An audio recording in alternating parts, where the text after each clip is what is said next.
여러분, 반갑습니다. 오늘 우리는 아주 뜨거운 국제정세 한복판으로 깊숙이 들어가 보려 합니다. 요즘 뉴스만 틀면 트럼프 전 대통령이 전쟁을 끝내겠다며 큰소리치는 모습 자주 보셨을 겁니다. 그런데 말입니다. 이 장담이 현실이 되려면 반드시 넘어야 할 거대한 장벽이 하나 있죠.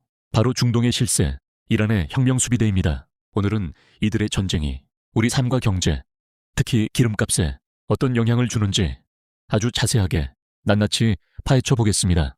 자, 먼저 주인공인 트럼프의 전략부터 제대로 한번 뜯어보죠. 트럼프의 외교 원칙은 아주 단순하고 강력합니다. 복잡한 명분보다는 철저한 실리와 압도적인 힘을 앞세우죠. 내가 나서면 모든 전쟁은 멈춘다 라는 그의 말 속에는 미국 중심의 질서를 다시 세우겠다는 무서운 야심이 숨어 있습니다. 적당한 타협은 없다. 우리가 정한 룰을 따르든지 아니면 파멸하든지 둘 중 하나를 택하라는 아주 극단적인 압박 전술을 구사하죠. 하지만 이런 트럼프에게 정면으로 침을 뱉으며 맞서는 집단이 있습니다.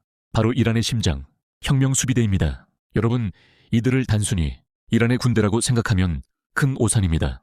얘네는 국가 위에 군림하며 정치와 경제, 종교까지 쥐고 있는 거대한 괴물 같은 조직이죠. 이란 내 주요 산업과 국가 예산의 절반 이상이 이들 손을 거쳐갑니다. 즉, 혁명수비대의 생존이 곧 이란이라는 국가의 생존과 직결되어 있다는 뜻입니다. 트럼프와 혁명수비대의 악연은 정말이지 뿌리가 깊습니다.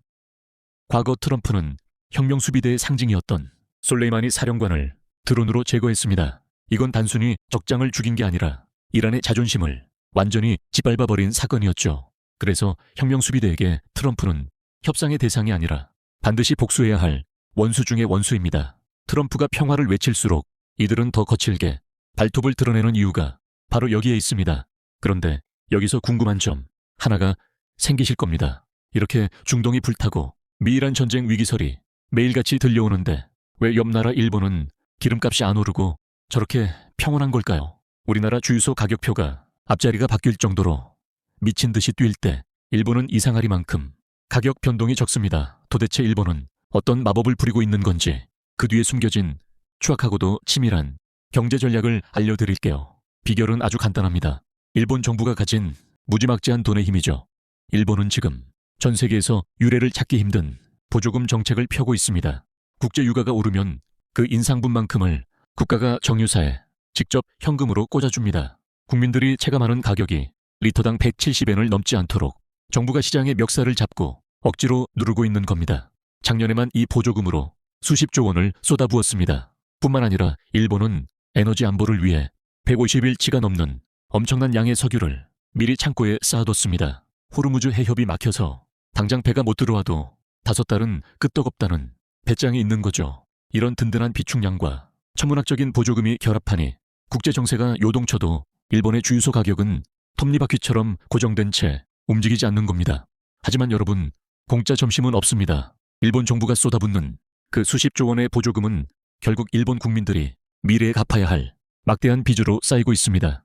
당장 표를 얻기 위한 정치적인 포퓰리즘이라는 비판도 아주 거세죠. 우리나라는 시장 원리에 따라 유동적으로 대응하는 반면 일본은 국가 부채를 늘려가며 억지로 댐을 막고 있는 아주 위태로운 상황인 겁니다. 결국 지금의 상황은 거대한 힘들의 충돌입니다. 미국의 트럼프는 힘으로 중동을 누르려 하고 이란 혁명수비대는 목숨 걸고 그 힘에 저항하며 결정권은 우리에게 있다 라고 외치고 있습니다. 그 사이에서 일본은 빚을 내서라도 경제적 충격을 막으려 안간힘을 쓰고 있는 거죠. 이 거대한 도박의 판에서 최후의 웃는 자는 과연 누가 될까요? 우리가 결정할 일은 명확합니다. 남의 나라 싸움이라며 방관하고 있을 때가 아닙니다. 중동의 총성이 울리는 순간 우리 식탁 물가와 자동차 기름값이 요동치기 때문입니다. 트럼프의 압박이 성공할지 아니면 혁명수비대의 방역이 세계 경제를 마비시킬지 우리는 이 거대한 흐름을 아주 냉철하고도 날카롭게 끝까지 지켜봐야 합니다. 오늘 준비한 내용은 여기까지입니다. 여러분의 생각은 어떠신가요? 내용이 유용했다면 구독, 좋아요 감사합니다.